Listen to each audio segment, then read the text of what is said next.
ನಮ್ಮ ಶಾಸನ ಸಭೆಯಲ್ಲಿ ಈ ರೀತಿಯಾದಂತಹ ಒಂದು ಘಟನೆ ಮೊದಲನೇ ಬಾರಿಗೆ ನಡೆದಿದೆ ಅಂತ ನಾನು ಅನ್ಕೊಳ್ತೇನೆ. ನಂಬಿಕೆ ವಿಶ್ವಾಸಕ್ಕೆ ಒಂದು ವಿಷಪ್ರಾಸನವನ್ನ ಮಾಡಿದಂತ ಘಟನೆ ಇದು. ನಿನ್ನೆಯಿಂದ ಇದು ಸದನದ ವಸ್ತು ಆಗಿದ್ರೂ ಕೂಡ ಕಳೆದ 1 ವಾರ 15 ದಿನಗಳಿಂದ ರಾಜ್ಯದ ಬೇರೆ ಬೇರೆ ಸುದ್ದಿವಾಹಿನಿಗಳಲ್ಲಿ ಸಾರ್ವಜನಿಕವಾಗಿ ಇದರ ಬಗ್ಗೆ ಚರ್ಚೆಗಳು ನಡೀತಾನೆ ಇತ್ತು. ಒಬ್ಬ ಸಚಿವ ಸಂಪುಟದ ಸದಸ್ಯ ಸದನದ ಒಳಗೆ ಬಂದು ನನ್ನ ಮೇಲೆ ಹನಿ ಟ್ರ್ಯಾಪ್ ಅನ್ನು ಮಾಡಲಾಗಿದೆ, ಅದು ಮಾಡ್ತಾ ಇದ್ದಾರೆ ಅಂತ ಹೇಳಿದ್ದಾರೆ. ಆ ಮನೆಯ ಸದಸ್ಯ ಅಫಿಷಿಯಲಿ ಟಿವಿಗೆ ಇಂಟರ್ವ್ಯೂ ಕೊಟ್ಟಿದ್ದಾರೆ, ನನ್ನ ಮೇಲೂ ಕೂಡ ಹನಿ ಟ್ರ್ಯಾಪ್ ಅನ್ನು ಮಾಡಲಿಕ್ಕೆ ಪ್ರಯತ್ನವನ್ನು ಮಾಡಿದ್ರು ಅಂತೇಳಿ ಆ ಮನೆಯ ಸದಸ್ಯನೂ ಕೂಡ ಒಬ್ರು ಹೇಳಿಕೆಯನ್ನು ಕೊಟ್ಟಿದ್ದಾರೆ, ನಿಮ್ಮದೇ ಪಾರ್ಟಿಯವರು. ಈ ರೀತಿ ಒಬ್ಬ ನಿಮ್ಮ ಸಚಿವ ಸಂಪುಟದ ಸದಸ್ಯರೊಬ್ರು ಹನಿ ಟ್ರ್ಯಾಪ್ ನ ಫ್ಯಾಕ್ಟರಿ, ಸಿಡಿ ಫ್ಯಾಕ್ಟರಿ ರಾಜ್ಯದಲ್ಲಿ ನಡೀತಾ ಇದೆ ಅಂತ ಅಂದಾಗ್ಲೂ ಕೂಡ ಇದನ್ನ ಸರ್ಕಾರ ಗಂಭೀರವಾಗಿ ತೆಗೆದುಕೊಳ್ಳೋದಿಲ್ಲ ಅಂತಂದ್ರೆ ನಾವೆಲ್ಲ ಒಂದು ಗೌರವವಾಗಿ ಶಾಸನ ಸಭೆಗೆ ಬಂದಂತವರು. ಹನಿ ಟ್ರ್ಯಾಪಿಗೆ ಪಾರ್ಟಿನೂ ಇಲ್ಲ, ಜಾತಿನೂ ಇಲ್ಲ, ವ್ಯಕ್ತಿಯೂ ಇಲ್ಲ. ಹನಿ ಟ್ರ್ಯಾಪಿಗೆ ಕೇವಲ ಅಧಿಕಾರದ ದಾಹ ಅಷ್ಟೇ, ಬೇರೆ ಏನಿಲ್ಲ.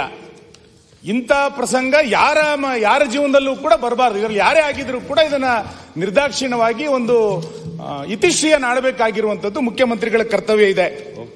ಆ ಹಿನ್ನೆಲೆಯಲ್ಲಿ ನಾನು ನಿಮ್ಮ ಹತ್ರ ಆಗ್ರಹ ಮಾಡೋದು, ಬಜೆಟ್ ಅನ್ನ ಪಾಸ್ ಮಾಡಿಕೊಡ್ಲಿಕ್ಕೆ, ನಿಮ್ಮ ಉತ್ತರ ಕೇಳಲಿಕ್ಕೆ ನಾವೆಲ್ಲರೂ ಉತ್ಸುಕರಾಗಿದ್ದೀವಿ, ಇದ್ರ ಬಗ್ಗೆ ಎರಡನೇ ಮಾತಿಲ್ಲ.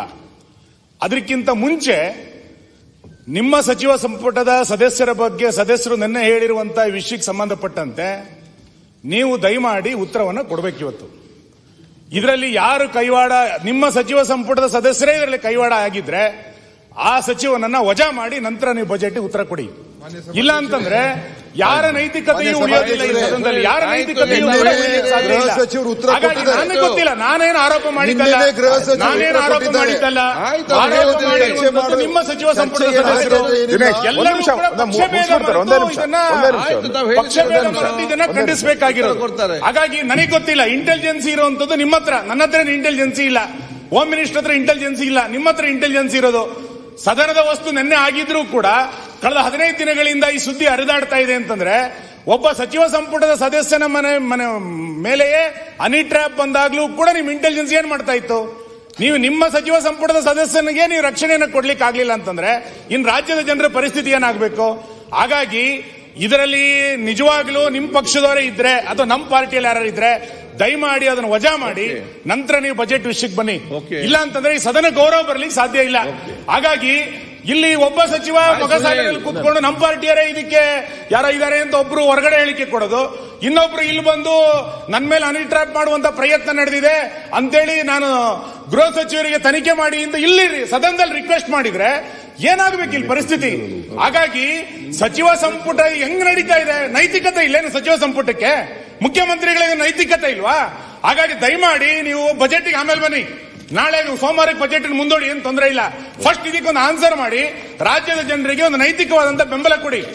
ಇಲ್ಲಿ ಯಾರು ಹೆಂಗ್ ಬೇಕಾದ್ರೆ ಅಧಿವೇಶನ ನಡೆಯುತ್ತೆ, ಯಾರು ಹೆಂಗ್ ಬೇಕಾದ್ರೂ ಹನಿ ಟ್ರ್ಯಾಪ್ ಮಾಡಬಹುದು ಅಂದ್ರೆ ಆಗಲ್ಲ. ನಿಮ್ಮ ನಾಡಿದು ನಿಮ್ ಚೇರಿಗೂ ಧಕ್ಕೆ ಬರುತ್ತೆ, ಇನ್ನೊಬ್ರು ಚೇರಿಗೂ ಧಕ್ಕೆ ಬರುತ್ತೆ. ಇದನ್ನ ಯಾವ ಕಾರಣಕ್ಕೂ ಸಹಿಸಿಕೊಳ್ಳಿಕ್ಕೆ ಸಾಧ್ಯ ಇಲ್ಲ.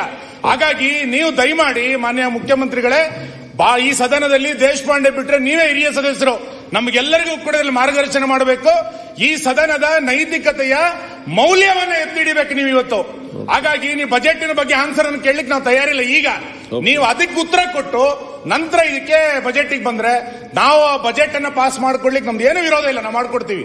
ಆದ್ರೆ ಇದಕ್ಕೆ ಉತ್ತರ ಕೊಡಬೇಕು ಅಂತ ನಾನು ಆಗ್ರಹಿಸ್ತೇನೆ. ಸನ್ಮಾನ್ಯ ಅಧ್ಯಕ್ಷರು, ಒಂದೇ ನಿಮಿಷ ವಿರೋಧ ಪಕ್ಷದವರು ಒಂದೇ ನಿಮಿಷ ನೋಡಿ, ಒಂದೇ ನಿಮಿಷ ಆಯ್ತು. ನಾನ್ ಮಾತಾಡಕ್ ಅಧಿಕಾರ ಇದೆ, ಏನು ರಾಜಣ್ಣ ಅವರು ಹೇಳಿದ್ರು ಸಭಾಧ್ಯಕ್ಷ